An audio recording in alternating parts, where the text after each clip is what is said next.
Welcome, everybody. June 4th. Like I said, doing a new video every day for the month of June. Um, Thanks for being here. Thanks for tuning in. Today, we're going to be talking about the ancient Persian city of Susa in Iran. And, continually making correlations, not only with America, but buried races, buried civilizations. As we explore more of the area outside of America, we're going to find so many overlaps. Similar with my monsters and titans and giant creatures, and the same thing's going to correlate with cities and civilizations and cataclysms and mud floods and all of these things. And yeah, so I'm just going to show you a quick little picture here of Susa. See what it looks like today, right? Give you a good idea of what we're looking at here. Here's street level, and here's all of what was buried beneath. And as they did these excavations,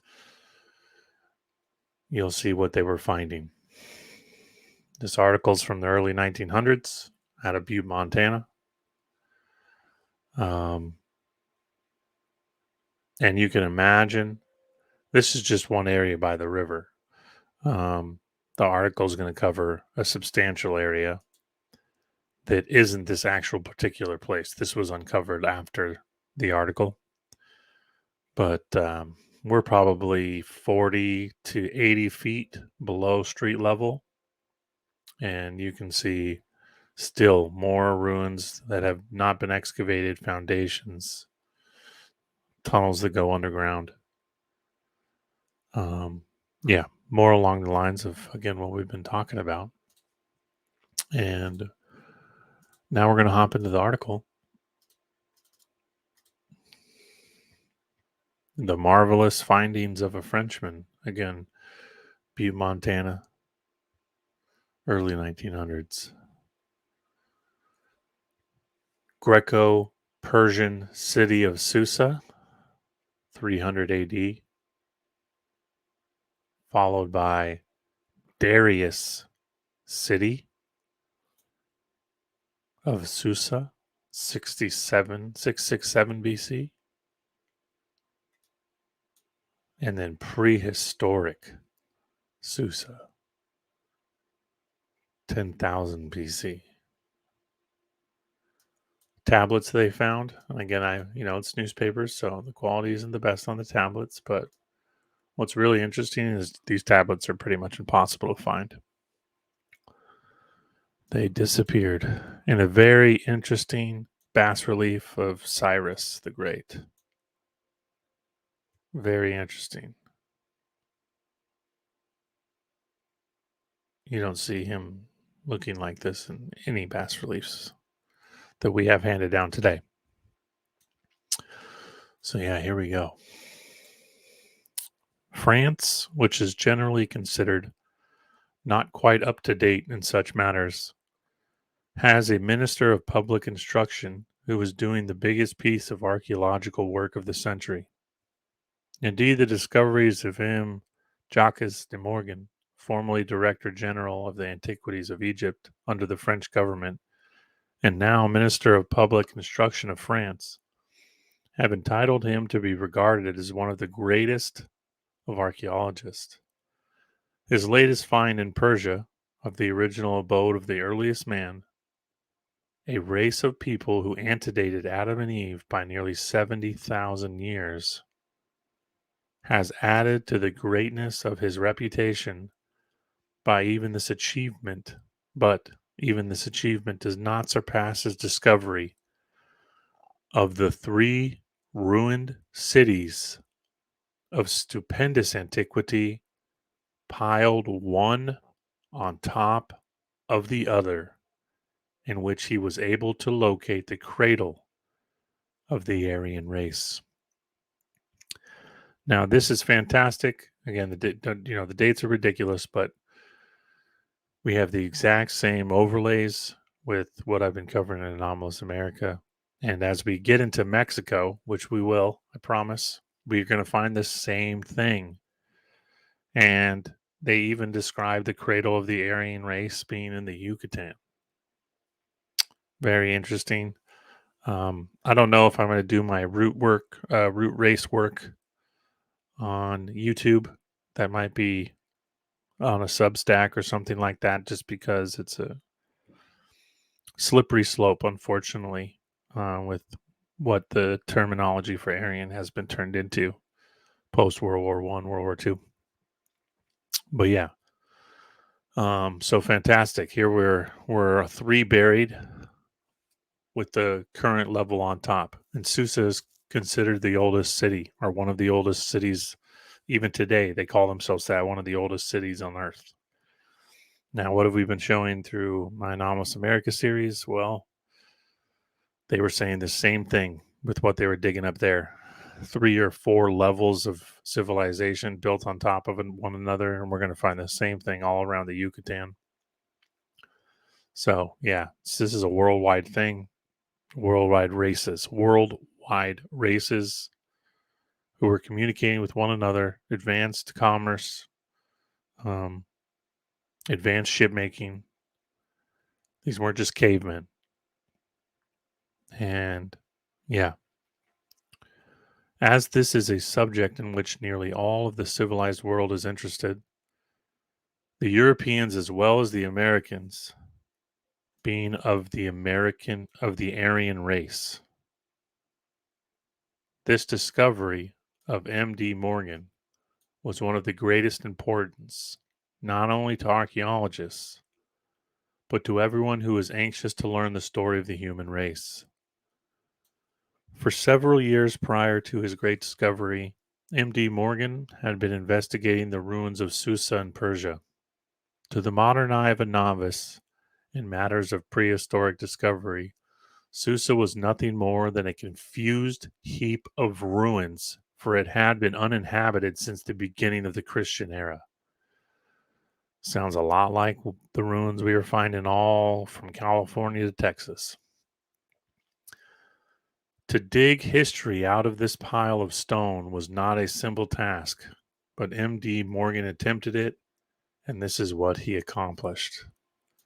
The first city of Susa was the capital of ancient Elam. It was erected by the children of Elam, the sons of Shem, and it is mentioned in the Bible. They lived more than 10,000 years before the coming of Christ and are now admitted to have been the parents of the Aryan race. The finding of the ruins of the city that was occupied by this race of people that so closely followed the flood was the great climax of M.D. Morgan's discovery. Yeah, and when you look into the lineages in Noah, it's very interesting. The root race narrative and the theosophy overlays are very potent, and there's a lot to be uncovered from those perspectives. And the cultural reset, cataclysm, city on city, civilization on civilization is leaning more towards, again, the strengthening of the Mayan myth of 4 ages being destroyed, each by a different cataclysm of some kind. When the explorer began his work upon the site of his greatest achievement, his intentions were simply to examine into and obtain the history of the ancient city of Susa that he saw before his eyes. He looked upon the pile of stone, and he knew that somewhere within the ruins were the stories that would add to the knowledge of the world. So he commenced to dig. What he expected to find was nothing as compared to which he unearthed far below the surface.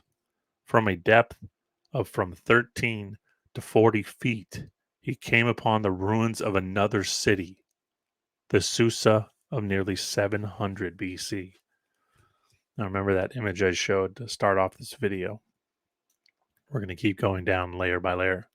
Still deeper, M.D. Morgan carried his explorations, and at last, at a further depth of nearly 40 feet, he unearthed still another city, a prehistoric Susa of which modern archaeologists knew nothing. Now we're going to find things like this on the Baltic. We're going to find things like this in Constantinople. Constantinople is built on 3 previous civilizations. Cities in Italy, same thing. Rome, so on. Knew nothing beyond that which tradition had taught them. In unearthing these 3 cities, one on top of the other, therefore, the French explorer opened up a channel of investigation that will keep many scientists busy for many years to come. The antiquity of Susa is enough to take one's breath away. The antiquities of Rome and Athens pale in significance before it. Now, this is really interesting because when we talk about dating in archaeological perspective, they were saying that these ruins, again, 3 or 4 levels deep, 3 or 4 civilizations deep, all the way from California, even Alaska, to Texas, that they were so old that Europe was still a wilderness. So different archaeologists who have nothing to do with each other and in this time frame never even knew about the other person, most likely, or what they were uncovering. All around the world, they're uncovering the same thing with the same type of data, the same type of questions, and obvious signs of extinction level events. Pale in significance before it. In Susa, there is nothing more modern than the days of Alexander the Great, who lived about 2,300 years ago. But even the stones that tell the story of those days are very modern as compared with the prehistoric Susa that has now been discovered. The Susa of the sons of Shem was not called Susa. It was known as Anzan. Cyrus the Great called himself the king of Anzan, and few students have ever known what he meant, simply because the city of Anzan did not appear in the lexicons and the encyclopedias. Now this great French student has discovered that Anzan was the capital of the country occupied by the children of Shem, the son of Noah, and that 10,000 BC is a reasonable date to place for its establishment. The Susa that appears upon the surface, the Susa that has long been known, was not difficult to examine. The ruins were those of the Greco-Persian period, the time when Alexander the Great conquered Persia and brought Greek civilization to the country. Now, as we get into Mexico, we're going to find a similar narrative, but there's there's no Alexander the Great, or was there? Below this city, however, were the ruins of one still greater, the Susa of the Achaemenian reign. The dynasty that was founded by King Achaemenes reached its glory under Cyrus the Great and found its ruin when the poor Xerxes was conquered by Alexander. This was a golden period in the history of Susa, but it was less glorious than that of the city of Anzan, for there was to be found the highest civilization of the time. Again, civilizations get higher as we go down, completely against what academia is portraying. When the Achaemenians appeared, they drove out the Aryan race.